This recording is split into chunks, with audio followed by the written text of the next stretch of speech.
Yes friends, we are live now. Welcome to our YouTube channel study science. तो दोस्तों, हम देख रहे हैं सीटेट साइंस पेपर 2 और टॉपिक वाइज हम एनसीईआरटी के चैप्टर ले रहे हैं जिससे रिलेटेड साइंस के पेपर में पूछा जाता है। और आज का जो हमारा टॉपिक है ये है hormones and glands reaching the age of adolescence. जब हम एडोलिसेंस एज में हम जाते हैं तो उस टाइम पर हमारे बॉडी के अंदर किस टाइप के चेंजेस आते हैं और एंडोक्राइन ग्लैंड और या फिर एक्सोक्राइन ग्लैंड्स किस टाइप के हार्मोन्स रिलीज़ करते हैं और कौन से हार्मोन्स के क्या फंक्शंस होते हैं, उसके ऊपर आज का हमारा जो सेशन है दोस्तों ये उसी के ऊपर है। तो बहुत ही इंपॉर्टेंट है। अगर आप कोई भी पेपर आप प्रीवियस ईयर का आप उठाकर देख लेंगे तो आपको इस टॉपिक के ऊपर आपको एक क्वेश्चन देखने को मिलता है दोस्तों। कभी कभार दो को भी पूछा जाता है लेकिन बहुत कम ऐसा होता है, लेकिन एक मार्क यहाँ से आपको कंफर्म पूछा जाता ही जाता है। देखिए, तो बढ़ते हैं हम अपने आज के सेशन की तरफ और देखते हैं हमारे आज के एमसीक्यूज़ जो कि बहुत ही इम्पॉर्टेंट है। तो चलिएगा, देखिए पहला हमारा आज का क्वेश्चन है, which hormone is produced by the adrenal gland and helps regulate stress responses. यानी कि कौन सा हार्मोन अधिवृक्क ग्रंथियों द्वारा निर्मित होता है और तनाव प्रतिक्रियाओं को नियंत्रित करने में मदद करता है। तो देखिएगा, एड्रिनल ग्लैंड्स का यहाँ पर पूछ रहा है, अधिवृक्क ग्रंथि यानी कि adrenal gland, which hormone is produce by the adrenal gland. तो एड्रिनल ग्लैंड से ऐसा कौन सा हार्मोन है जो रेगुलेट करता है स्ट्रेस को, या फिर आप ऐसे कह सकते हैं कि अधिवृक्क ग्रंथियों द्वारा निर्मित होता है और तनाव प्रतिक्रियाओं को नियंत्रित करने में मदद करता है। तो ऐसा कौन सा हार्मोन है? तो अगर हम यहाँ पर दोस्तों बात करेंगे एड्रिनल ग्लैंड की, तो एड्रिनल ग्लैंड आपके यहाँ पर समझने के लिए मैंने एक इमेज भी यहाँ पर जोड़ा है। देखिए, तो ये जो है हमारा किडनी का पोर्शन है, दो साइड हमारे दो किडनी हैं और जो ऑरेंज कलर के आपको नज़र आ रहे हैं ये है हमारे एड्रिनल ग्लैंड जो कि ट्राइंगुलर शेप में आपको यहाँ पर नज़र आ रहे हैं। तो एड्रिनल ग्लैंड हमारे दोनों साइड के दोनों किडनियों के ऊपर साइड में एड्रिनल ग्लैंड होते हैं। अब यह एड्रिनल ग्लैंड अलग अलग टाइप के हार्मोन्स रिलीज़ करते हैं as per body requirement. Body को जैसा ज़रूरत होती है उसके हिसाब से वो हार्मोन्स रिलीज़ करते हैं। हार्मोन्स असल में है क्या दोस्तों? हार्मोन्स एक केमिकल सब्सटेंस है जो कि हमारी बॉडी की ज़रूरत होती है। यानी कि हमारे बॉडी के अंदर अगर हम ग्लैंड्स की बात करेंगे दोस्तों तो दो टाइप के ग्लैंड होते हैं, एक होता है एक्सोक्राइन ग्लैंड और दूसरा होता है एंडोक्राइन ग्लैंड। तो एक्सोक्राइन ग्लैंड अलग उनके फंक्शंस होते हैं, एंडोक्राइन ग्लैंड के अलग फंक्शंस होते हैं।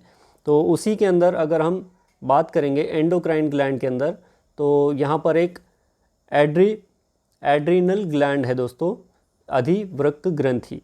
तो ये डिफरेंट टाइप के अलग अलग प्रकार के ये हार्मोन्स रिलीज़ करते हैं या फिर सीक्रेट करते हैं, जिसमें एक है एड्रेनालिन, फिर दूसरा आता है नॉर एड्रेनालिन, और उसके बाद और एक है उसमें जैसे कि कॉर्टिसोल। तो यहाँ पर आपको ऑप्शन में भी दिखाई देगा कि कौन सा हार्मोन जो सो आपके तनाव प्रतिक्रियाओं को नियंत्रित करने में मदद करता है। तो यहाँ पर अगर आप राइट ऑप्शन की बात करेंगे दोस्तों तो वो रहेगा कॉर्टिसोल। कॉर्टिसोल जो होता है हार्मोन, ये रिलीज़ होता है या फिर सीक्रेट होता है एड्रिनल ग्लैंड से। इसके अलावा एड्रिनल ग्लैंड से एक एड्रेनालिन नामक हार्मोन भी सीक्रेट होता है और नॉर एड्रेनालिन नामक भी एक हार्मोन सीक्रेट होता है। उसके बाद एक अल्डोस्टेरोन नाम का एक हार्मोन होता है, वो भी वहाँ से सीक्रेट होता है। तो हमारा राइट जो आंसर रहेगा दोस्तों इसका वो है कॉर्टिसोल। चलिएगा, सेकंड अगर हम क्वेश्चन की बात करेंगे दोस्तों यहाँ पर, तो क्वेश्चन नंबर सेकंड है, द पैंक्रियास यानी कि अग्नाशय, the pancreas produces which hormone to regulate blood sugar level. अग्नाशय रक्त शर्करा के स्तर को नियंत्रित करने के लिए कौन सा हार्मोन उत्पन्न करता है? अब अगर आप यहाँ पर पैंक्रियास की बात करते हैं दोस्तों, तो पैंक्रियास एक हमारा ऐसा ग्लैंड है जो कि एक्सोक्राइन ग्लैंड का भी काम करता है और एंडोक्राइन ग्लैंड का भी काम करता है। आप अगर इसको देखेंगे जैसे कि डाइजेशन का जो हमारा प्रोसेस है, तो डाइजेशन में हमें कुछ जूसेस की ज़रूरत पड़ती है हमारे प्रॉपर डाइजेशन के लिए। तो पैंक्रियाज से पैंक्रियाटिक जूस रिलीज़ होता है या फिर कुछ और अगर जूसेस वहाँ पर सीक्रेट होते हैं तो वो हमारे डाइजेशन के लिए, हमारे एब्जॉर्प्शन के लिए वहाँ पर हमें हमारे रिस्पॉन्सिबल है। इसी तरह से अगर आप एंडोक्राइन ग्लैंड की बात करते हैं तो एंडोक्राइन ग्लैंड के अंदर भी हमारे ये एक अहम भूमिका वहाँ पर निभाता है, जैसे कि इंसुलिन। यहाँ पर आपको ऑप्शन में दिखाई देगा दोस्तों, इंसुलिन जो है ये हमारा ब्लड शुगर लेवल को रेगुलेट करने के लिए हमारे बहुत ही इम्पोर्टेंट होता है। इसके अलावा ऑप्शन बी यहाँ पर दे रहा है, देखिए एस्ट्रोजन। एस्ट्रोजन क्या है? एस्ट्रोजन ये फीमेल रिप्रोडक्टिव ऑर्गन से रिलीज़ होने वाला एक टाइप का हार्मोन है जो कि ओवरी से सीक्रेट होता है। थायरॉक्सिन जो है दोस्तों ये हमारा थायराइड ग्लैंड से सीक्रेट होता है। और ग्लूकागोन ये भी जो सो एक टाइप का हार्मोन है जो कि आपके ग्लूकोज के लेवल को ब्लड के अंदर के वो मेंटेन करता है। तो यहाँ पर जो हमारा राइट आंसर रहेगा वो रहेगा इंसुलिन। अग्नाशय रक्त शर्करा के स्तर को नियंत्रित करने के लिए इंसुलिन हार्मोन उत्पन्न करता है। चलिएगा क्वेश्चन नंबर 3 देखिएगा। ग्रोथ हार्मोन GH, इसे हम शॉर्टकट में कह सकते हैं। Growth hormone is primarily produced by which gland? Growth hormone मुख्य रूप से किस ग्रंथि द्वारा निर्मित होता है? ऑप्शन 1 है थायराइड ग्लैंड, ऑप्शन 2 है पिट्यूटरी ग्लैंड, ऑप्शन सी है एड्रिनल ग्लैंड और ऑप्शन डी है पैंक्रियास। थायराइड ग्रंथि, पिट्यूटरी ग्रंथि, अधिवृक्क ग्रंथि और अग्नाशय ग्रंथि। तो देखिए अगर हम यहाँ पर लोकेशन देखेंगे, अगर ग्लैंड्स की हम लोकेशन की अगर हम बात करते हैं तो थायराइड ग्लैंड हमारे कहाँ पर होता है दोस्तों? थायराइड ग्लैंड की अगर हम बात करेंगे तो हमारे यहाँ पर ये जो हमारा, इसे क्या कहते हैं, ये बॉयज़ के अंदर आपको यहाँ पर एक ऐसे एप्पल के टाइप में, जिसे हम एडम एप्पल कहते हैं, तो ये बॉयज़ के अंदर आपको आसानी से दिखाई देता है एडम्स एप्पल। इसके जस्ट बिलो, इसके जस्ट नीचे आपको थायराइड ग्लैंड दिखता है और उसके नीचे साइड या फिर बैक साइड से अगर आप इमेज को देखेंगे तो वहाँ पर आपको पैराथायराइड ग्लैंड दिखेगा। फिर अगर हम पिट्यूटरी ग्लैंड की अगर हम बात करते हैं दोस्तों, तो ये वाली अगर आप इमेज देख रहे हैं यहाँ पर, तो इस इमेज में अगर हम बात करेंगे तो यहाँ पर देखिए ये है पिट्यूटरी ग्लैंड। फ्रंट साइड में हमारा जो ब्रेन है, ब्रेन के फ्रंट साइड में आपको पिट्यूटरी ग्लैंड नज़र आएगा और बैक साइड में आपको पीनियल ग्लैंड नज़र आएगा, थोड़ा उसके ऊपर साइड में। उसके बाद है एड्रिनल ग्लैंड सी का एड्रिनल ग्लैंड, यानी कि हमने अभी जो देखा किडनी के जस्ट ऊपर जो 2 ग्लैंड होते हैं ट्रायंगल शेप में, वो होते हैं एड्रिनल ग्लैंड। और पैंक्रियास जो है हमारा, ये एंडोक्राइन ग्लैंड और एक्सोक्राइन ग्लैंड दोनों ग्लैंड्स के तौर पर ये काम करता है। तो यहाँ पर आपको क्वेश्चन क्या पूछ रहा है? Growth hormone is primarily produced by which gland? तो ग्रोथ हार्मोन नाम का जो हार्मोन होता है ये मुख्य रूप से पिट्यूटरी ग्लैंड से सीक्रेट होता है दोस्तों। कहाँ से होता है? ये पिट्यूटरी ग्लैंड से सीक्रेट होता है, पिट्यूटरी ग्रंथि से सीक्रेट होता है। चलिएगा क्वेश्चन नंबर 4 देखिए। Which hormone is responsible for stimulating milk production in breast feeding womens? स्तनपान कराने वाली महिलाओं में दूध उत्पादन को प्रोत्साहित करने के लिए कौन सा हार्मोन जिम्मेदार है? ऑप्शन ए है प्रोलैक्टिन, ऑप्शन बी है थायरॉक्सिन, ऑप्शन सी है कॉर्टिसोल और ऑप्शन डी है ग्लूकागॉन। चारों की चारों दोस्तों हार्मोन्स है, लेकिन एक ऐसा हार्मोन्स है जो महिलाओं के अंदर दूध का उत्पादन को प्रोत्साहित करने के लिए ज़िम्मेदार है। जो ब्रेस्ट फीडिंग वुमेंस जो होती है तो उनके अंदर मिल्क का प्रोडक्शन को स्टिमुलेट करने के लिए वो रिस्पॉन्सिबल है। तो अगर हम मिल्क प्रोडक्शन को स्टिमुलेट करने वाले हार्मोन्स की अगर बात करते हैं तो दोस्तों वो आपका होता है प्रोलैक्टिन। ये है प्रोलैक्टिन। प्रोलैक्टिन एक ऐसा हार्मोन है जो महिलाओं के अंदर दूध उत्पादन को प्रोत्साहित करता है, वहाँ पर स्टिमुलेट करता है वो। चलिएगा क्वेश्चन नंबर 5 देखिए। क्वेश्चन नंबर 5 है which hormone regulates calcium level in the blood? Which hormone regulates calcium level in the blood? कौन सा हार्मोन रक्त में कैल्शियम के स्तर को नियंत्रित करता है?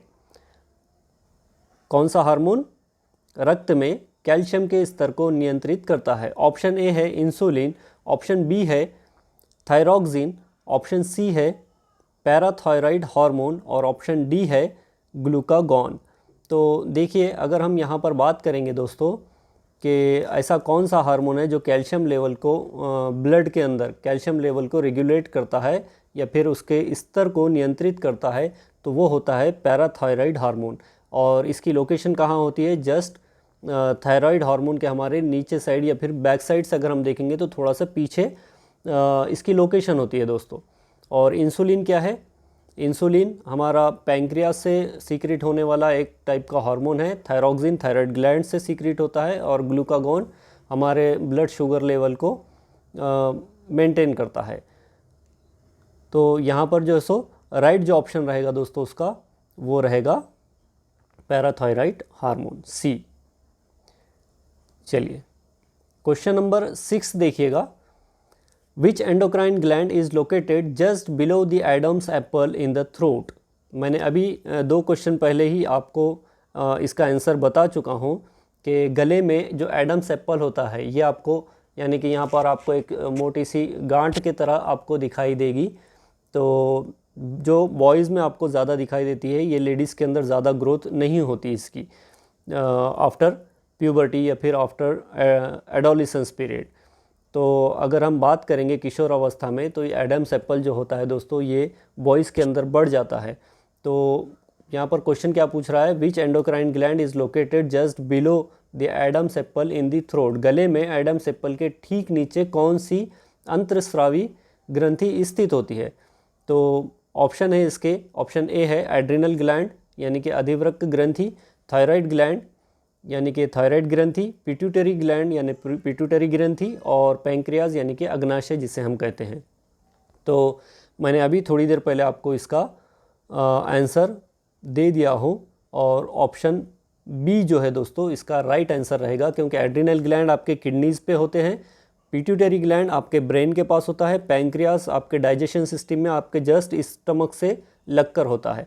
तो एक थायराइड हार्मोन ऐसा है, थायराइड ग्लैंड ऐसा है जो आपके जस्ट एडम एप्पल के नीचे यहाँ पर आपकी उसकी पोजीशन होती है।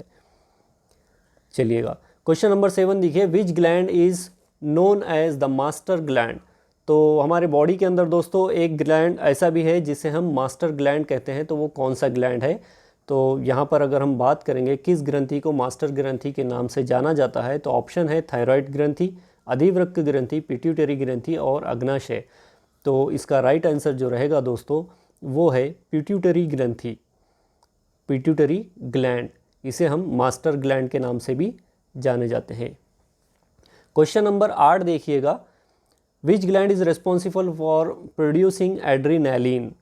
जब मैंने फर्स्ट क्वेश्चन डिस्कस किया था दोस्तों तो वहाँ पर मैंने आपको बताया था कि किस ग्लैंड से एड्रीनैलिन हार्मोन निकलता है, और इसके अलावा और 4 हार्मोन्स भी मैंने वहाँ पर बताया था आपको जो कि उस ग्लैंड से निकलते हैं, जैसे कि एड्रीनैलिन है, नॉर एड्रीनैलिन है, कॉर्टिसोल है और अल्डोस्टेरोन है। तो ये सब एक ही ग्लैंड से निकलते हैं और उस ग्लैंड का नाम क्या है दोस्तों? यहाँ पर देखिएगा,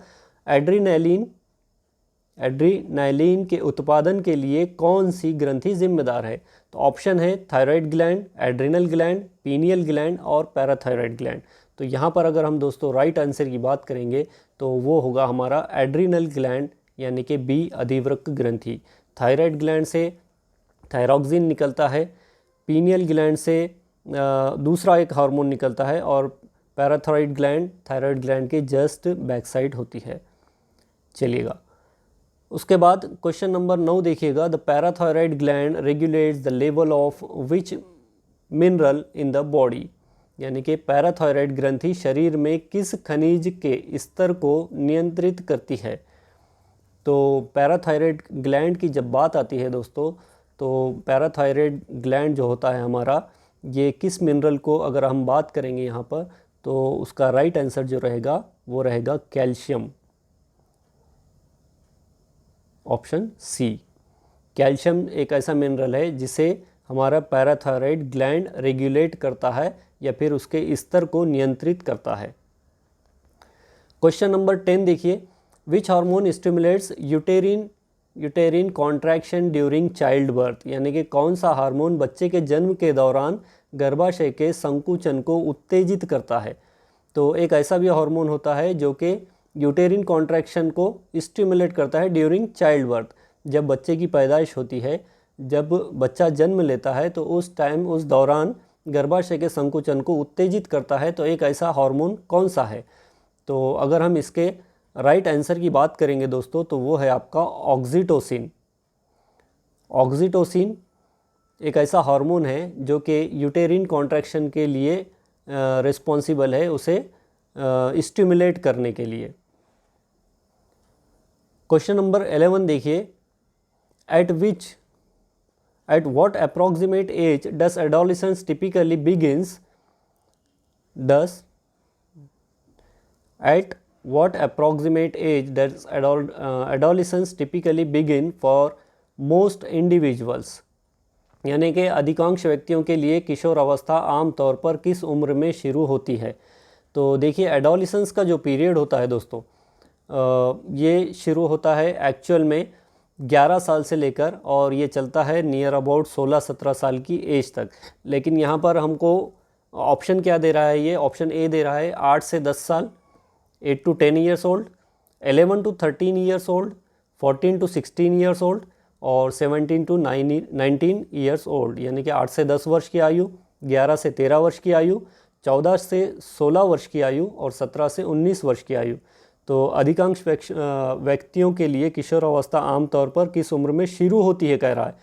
तो अगर यहाँ पर शुरू की अगर हम बात करेंगे दोस्तों, तो ऑप्शन ए तो यहाँ पर कट जाएगा, क्योंकि 8 साल में कोई भी एडोलिसेंस की जो एज है ये स्टार्ट नहीं होती, या फिर किशोर अवस्था आमतौर पर शुरू नहीं होती। तो किशोर अवस्था जो शुरू होगी दोस्तों, वो है ऑप्शन बी हमारा राइट आंसर, कि 11 साल से किशोर अवस्था या फिर एडोलिसेंस का जो पीरियड है वो स्टार्ट होता है। तो ये किसी में 13 साल, किसी में 14-15 साल तक, 16 साल तक, 17 साल तक भी चलता है। लेकिन जो शुरुआती जो इसकी एज है दोस्तों, वो है 11 साल, और उसके बाद प्यूबर्टी हिट करता है कोई भी बच्चा, या फिर कोई भी बॉय, या फिर फीमेल हो, या फिर मेल हो या फीमेल हो। चलिएगा, विच of the following is, question number 12 है, विच of the following is a physical change commonly associated with adolescence in boys.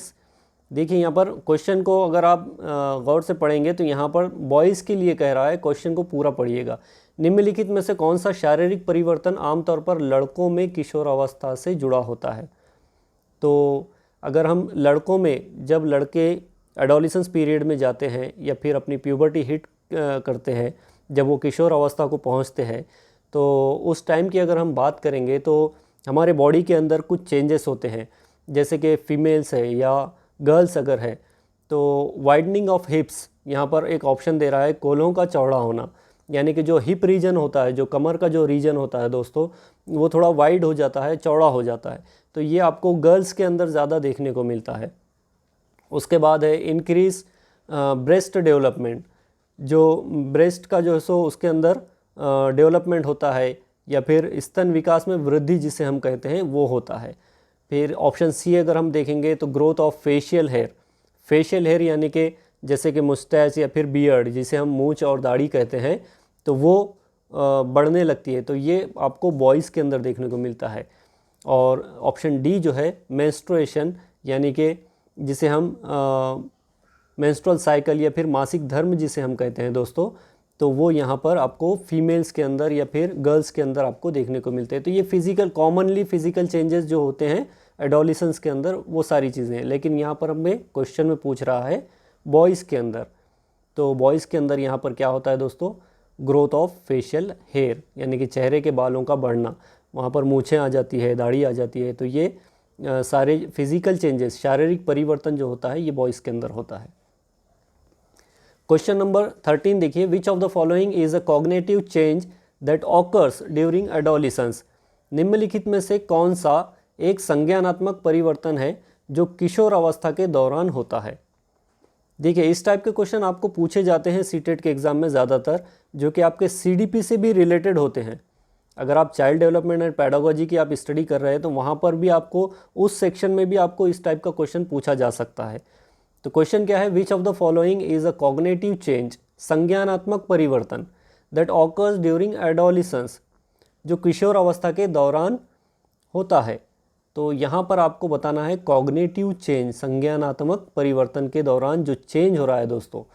तो ऑप्शन क्या दिया है यहाँ पर, increase risk taking behaviour, decline in memory, decreased ability to think abstractly, और option D है improved problem solving skill.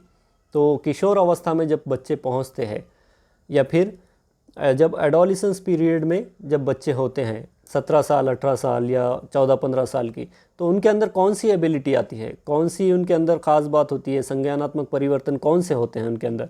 तो option क्या दे रहा है, जोखिम लेने के व्यवहार में वृद्धि। तो ये तो बिल्कुल गलत बात है, बच्चे जोखिम क्यों लेंगे, तो ये तो चीज़ें वहाँ पर नहीं होगी दोस्तों। तो ऑप्शन ए तो कट गया यहाँ पर। याददाश्त में गिरावट, याददाश्त में गिरावट नहीं होती बल्कि याददाश्त तो और यहाँ पर अच्छी होने लगती है। डिक्लाइन इन मेमोरी, ये भी यहाँ पर जो सो रॉन्ग ऑप्शन रहेगा। उसके बाद है decreased ability to think abstractly, अमूर्त रूप से सोचने की क्षमता में कमी नहीं आएगी यहाँ पर, बल्कि सोचने की क्षमता में बढ़ोतरी होगी उसके यहाँ पर। उसके बाद है option number D, improved problem solving skill. तो ये बिल्कुल यहाँ पर फिट रहेगा इसके लिए कि बेहतर समस्या समाधान कौशल बच्चे के अंदर आएंगे एडोलेसेंस पीरियड के अंदर, किशोर अवस्था के अंदर। क्वेश्चन नंबर 14 देखिएगा, what is the term for the first menstrual period experienced bye girls, यानी लड़कियों को होने वाले पहले मासिक धर्म को क्या कहते हैं। तो 4 यहाँ पर ऑप्शन दिए गए हैं दोस्तों, इसमें 4 अलग अलग टाइप के टर्म्स है दिए गए, और वो कौन सा टर्म है आपको वो बताना है। उसके लिए एक प्रॉपर वर्ड कौन सा यूज़ किया जाता है। लड़कियों को जो फर्स्ट MC जिसे हम कहते हैं, जो फर्स्ट पीरियड जो आते हैं, तो उसके लिए कौन सा एक प्रॉपर वर्ड है या फिर प्रॉपर एक टर्म है जो कि यूज़ होता है। तो ऑप्शन देखिए, ऑप्शन में ए है मेनार्च, बी है मेनोपॉज, सी है एंड्रोपॉज और डी है मेंस्ट्रुएशन। तो यहाँ पर राइट ऑप्शन इसका जो रहेगा दोस्तों वो रहेगा मेनार्च, यानी कि जो फर्स्ट मेंस्ट्रुअल पीरियड जो स्टार्ट होता है गर्ल्स के अंदर उसे हम मेनार्च कहते हैं, और मेनोपॉज हम उसे कहेंगे जब फीमेल्स 45 से 50 की एज में या 50 क्रॉस कर जाएंगी, 50-45 क्रॉस कर जाएंगी, तब उनके जो पीरियड्स होते हैं उनके अंदर कमी आ जाती है और वो पीरियड्स धीरे धीरे बंद होने लगते हैं, मेंस्ट्रुअल पीरियड। तो उन्हें उस पीरियड को हम कहते हैं मेनोपॉज। तो वहाँ पर पॉज हो जाते हैं, उसे हम मेनोपॉज कहते हैं। एंड्रोपॉज ये अलग एक कंडीशंस है, और मेंस्ट्रुएशन ये भी एक मेंस्ट्रुअल साइकिल या फिर मेंस्ट्रुअल पीरियड की एक कंडीशंस है। चलिएगा क्वेश्चन नंबर 14 देखिएगा, यहाँ पर क्वेश्चन नंबर 14 है दोस्तों, विच of the following is the social change that occurs during adolescence, निम्नलिखित में से कौन सा सामाजिक परिवर्तन है जो किशोर अवस्था के दौरान होता है। विच of the following is the social change that occurs during adolescence. तो ये तो सभी के अंदर सबने आपने इसको एक्सपीरियंस भी किया होगा कि निम्नलिखित में से कौन सा सामाजिक परिवर्तन, सोशल चेंज कौन सा आएगा। तो जब बच्चे बड़े होने लगते हैं 12-13 साल 14 साल, तो पहला प्यार भी किसी को हो जाता है। तो ये सारी चीज़ें जो है सो इसी एज में होती है दोस्तों। तो ऑप्शन की अगर हम बात करेंगे यहाँ पर, तो इंक्रीज क्या रिलायंस ऑन पेरेंट्स, यानी कि माता पिता पर निर्भरता में वृद्धि। तो ये बिल्कुल नहीं होगी यहाँ पर, जब एडोलिसेंस पीरियड में जब बच्चे पहुँचते, तो ये ऑप्शन बिल्कुल यहाँ पर गलत रहेगा, ऑप्शन ए। तो यहाँ पर क्या होगा दोस्तों, डिक्रीज पीयर इन्फ्लुएंस, यानी कि साथियों के प्रभाव में कमी, ये भी यहाँ पर नहीं होती। फॉर्मेशन ऑफ रोमांटिक रिलेशनशिप, यानी कि रोमांटिक रिश्तों का निर्माण होता है इसी एज के अंदर। एडोलिसेंस जो एज होती है दोस्तों, 12-15 साल के बाद की जो एज होती है, तो इसी आयु में, इसी उम्र के अंदर बच्चों को जो है सो लव रिलेशंस या फिर गर्लफ्रेंड बॉयफ्रेंड ये सारी चीज़ें उन्हें समझ में आती है। तो फॉर्मेशन ऑफ रोमांटिक रिलेशन ये यहाँ पर इसका सही आंसर रहेगा। उसके बाद decrease need for social approval, सामाजिक अनुमोद की अवस्था में कमी, ये बिल्कुल रॉन्ग रहेगा दोस्तों इसका। तो ऑप्शन सी इसका राइट आंसर रहेगा। चलिए अब अगर बात करेंगे हम क्वेश्चन नंबर 16 की दोस्तों, तो which of the following is a nutritional requirement that increase during adolescence due to the growth spurts, यानी कि निम्नलिखित में से कौन सी पोषण संबंधी आवश्यकता है जो किशोर अवस्था के दौरान वृद्धि के कारण बढ़ जाती है। तो यहाँ पर अगर हम बात करेंगे दोस्तों कि जब बच्चे एडोलिसेंस एज में चले जाते हैं या फिर 12-13 की जब क्रॉस करते हैं बच्चे, जब एडोलिसेंस एज में किशोर अवस्था में जब बच्चे पहुँचते हैं तो उन्हें पोषन्स की ज़रूरत होती है। उन्हें वेजिटेबल्स चाहिए, फिर लीफी वेजिटेबल्स हो या फिर पल्सेस हो, उन्हें प्रॉपर टाइप में प्रोटीन चाहिए, उन्हें आयरन चाहिए और उन्हें भरपूर मात्रा में उन्हें या फिर आप मिल्क जिसे कहते हैं, मिल्क से उन्हें विटामिन डी मिलता है, कैल्शियम की उन्हें ज़रूरत होती है उनके मसल्स की ग्रोथ के लिए, उनके बोन्स की डेवलपमेंट के लिए, प्रॉपर डेवलपमेंट के लिए। तो ये सारी चीज़ें जो सो बच्चों को एडोलिसेंस पीरियड में बहुत ज़्यादा ज़रूरी होती है दोस्तों। तो यहाँ पर अगर हम इसके राइट ऑप्शन की बात करेंगे तो ऑल ऑफ दीज जो रहेगा यहाँ पर उपरोक्त सभी, क्योंकि बच्चों को आयरन की ज़रूरत है, यहाँ पर कैल्शियम की ज़रूरत है, विटामिन डी की ज़रूरत है बच्चों को, क्योंकि उन्हें इस एज में जो बच्चों की ग्रोथ होती है, जो वृद्धि होती है वो बहुत फास्ट होती है। आपको बच्चे, आप 10-11 साल तक के बच्चों को अगर आप देखेंगे और उसके बाद आप कभी कभार देखते हैं बच्चों के कि कभी किसी के हाथ बढ़ने लगते हैं, किसी के पैर बढ़ने लगते हैं, फिर हम कहते हैं अरे इसे क्या हुआ कि इसके हाथ ही बढ़ गए, इसके पैर लंबे हो गए। तो अपनी एक प्रॉपर एज में आते आते जब बच्चे मैच्योर होते हैं, जब एडल्ट पीरियड में जब वो इंटर होते हैं, तब तक वो सारी जो बातें हैं उनके अंदर प्रॉपर तरीके से वो ग्रोथ उनकी बराबर होने लगती है, उनके शेप और साइज़ के हिसाब से प्रॉपर उनका साइज़ बढ़ जाता है। लेकिन जब एडोलेसेंस का पीरियड होता है तो ये सारी की सारी चीज़ें बच्चों के लिए ज़रूरी होती है। क्वेश्चन नंबर 17 देखिएगा, what is the term for the deepening of the voice in boys during adolescence? किशोर अवस्था के दौरान लड़कों में आवाज़ के गहरे होने को क्या कहते हैं? यानी कि वॉइस डीपनिंग ऑफ वॉइस या फिर वॉइस डीपनिंग भी हम उसे कहते हैं। तो आवाज़ जो होती है बच्चों की एकदम से बदल जाती है। ये आपको ज़्यादातर बॉयज़ के अंदर देखने को मिलता है दोस्तों। गर्ल्स के अंदर आपको ज़्यादा वॉइस के अंदर चेंजेस नहीं दिखेंगे, थोड़े बहुत चेंजेस दिखते हैं, लेकिन बच्चों की जो आवाज़ होती है, बॉयज़ की जो आवाज़ होती है, वो एकदम से आपको चेंज होती हुई नज़र आएंगी एडोलेसेंस पीरियड के अंदर। तो इसे क्या कहते हैं? एंड्रोगाइनी, गाइनोकोमैस्टिया, मेनार्क या फिर वॉइस क्रैकिंग।